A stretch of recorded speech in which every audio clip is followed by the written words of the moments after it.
Aipatu dugu Garbiñe Larrearekin izandako elkarrizketan gaur eman diotela hasiera, Lorabarri asteari Aramaion eta tira zapatuan ere badator azoka, beste hainbat kontu ere antolatu dituzte. Idoia Aranbarri, Aramaioko berri emailea da gurekin, ongi etorri Idoia. Arratsaldeon Larraitz. Beraz hainbat ekintza izango dira ondorengo egunotan. Alaxe da, zehazki ez, dagoeneko Lorabarri astearen 12. edizioa da eta orain arteko aldietan bezala bi atal izango ditu. Alde batetik gaur hasi eta eguenera bitartean ikastaroak egingo dituzte eta ondoren zapatuan ohiko azoka izango da egingo dutena. Bai, aipatu dugu gaurko ikastaroa Garbiñe Larrearen eskutik joan dela, ze beste dago antolatuta? Beste 2 ikastaro antolatu dituzte, hain zuzen ere bata bihar izango da, eta bihar txanpu solidoak egiten ikasiko dute bertaratzen direnek, eta ondoren eguenean berriz, kefirra eta konbutxa egingo dituzte. Ikastaro horiek jubilatuen elkartean izango dira, eta xehetasun guztiak emango dizkigu, ikastaro hauen antolatzaile eta orokorrean ekimenaren antolatzaile den Irati Mujikak. Batzutan aukeren arabera, Garbiñe Larrea adibidez oso lanpetu gauten da eta aukeren arabera saiatzen geha aste honetan bera presente egon da eta urtengoan lortu deu. Aurretik ere ikastaro batzuk egin ditu eta beti jendeak interesa handiz etortzen da Garbiñen ikastarota. Txanpu solidoan kasuan lehenagotik Izpilikuko lagunekin egin genuen beste ikastaro Lorabarri astean.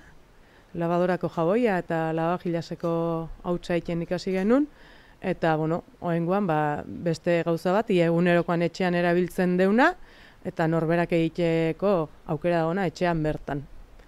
Eta konbutxa eta kefirrurakin, konbutxa urte guztien eukitzen dugu ekonomatoan kontsumitzeko aukera, jendeak gogoz hartzen duen produktu bada, eta hau ere, etxean egin daitekenez, eta behin eta berriz errepikatzen den hori badaukenez, hori ere ikasiko dugu aste honetan. Hori etxek ikastaroak, egun indartsua, zapatua izaten da, azokarekin, ez da? Urten ere holas izango da. Horitxi, esan dezun bezala Larraitz, ez da, azoka hori zapatuan izango da, hilaren 11an Bizente Goikoetxea plazan, 11etatik ordubietara bitartean, batik bat, elikagai ekologikoen salmenta postuak jarriko dituzte ekoizleek, baina bertaratzen direnek ere izango dute aukera, bai erleen argizariz egindako oihalak erosteko, baina baita kosmetika naturala ere. Topatuko berriko ekoizleren bat, eta hortik aparte Bizkaia eta Gipuzko aldeko beste ekoizle batzuk, denak die ekoizle txikiak modu ekologikoan lan egiten dutenak, produktu naturalekin lan egiten dutenak, horietako batzuk urte osoan ekonomatoan edo Aramaion eskura uzkeunak, eta beste batzuk saiatzen geha berritzen, ikusteko nolako aukera dauden bertatik bertara, egunero behar ditugun elikaiak kontsumitzeko eta elikadura burujabetza ere lantzeko. Idoia urten ez da egingo, bigarren eskuko produktuen azokarik, eta azkenean ere ez, Aramaio oinarri hartuta, Aizea Lopezek idatzitako libururen erkoizpenik ez da?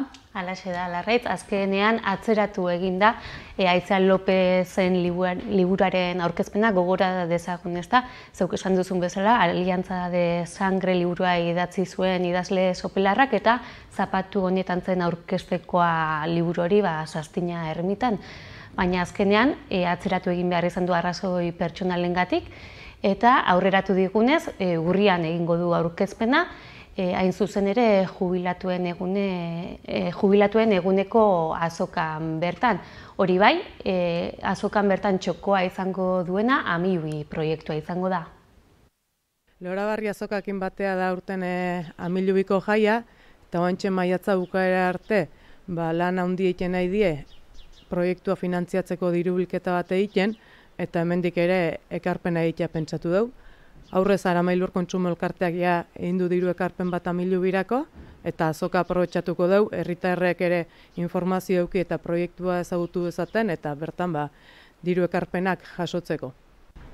Urtero herritarrentzako erreferentziazko eguna da Lorabarri azoka, eta aurten ere animatzea herritarrak, bai ekoizleak ezagutzea, bai produktua probatzera eta erostera, eta plazan giro pixkat egiteko, Aramaixo bizirikek ere jateko eta edateko eskainiko dula, beraz, denentarako aukera egongo dela zapatuan.